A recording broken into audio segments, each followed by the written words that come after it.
اسلامی کیلنڈر کے اعتبار سے یہ دوسرا مہینہ گزر رہا ہے جسے سفر کا مہینہ کہتے ہیں۔ اسلام کے آنے سے پہلے جب پیارے نبی جناب محمد الرسول اللہ صلی اللہ علیہ وسلم کو اللہ نے نبوت سے سرفراز فرمایا،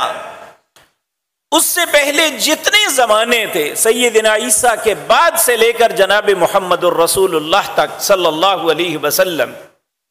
ان کے متعلق اللہ نے قرآن میں کئی مقام پہ فرمایا وَإِن كَانُوا مِن قَبْلُ لَفِي ضَلَالٍ مُبِينٍ۔ نبی مکرم کی تشریف آوری سے پہلے سب لوگ ظاہراً اور واضح گمراہی میں مبتلا تھے،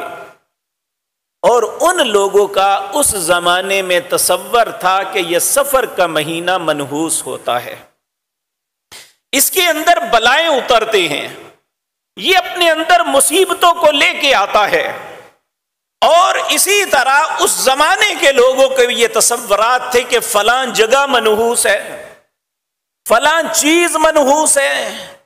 جس گھر میں رہتے ہیں اس میں نحوست ہے، یا جس جگہ کاروبار کر رہے ہیں اس میں نحوست ہے۔ یہ سارے تخیلات، تصورات جاہلیت میں گمراہ لوگوں کے تصورات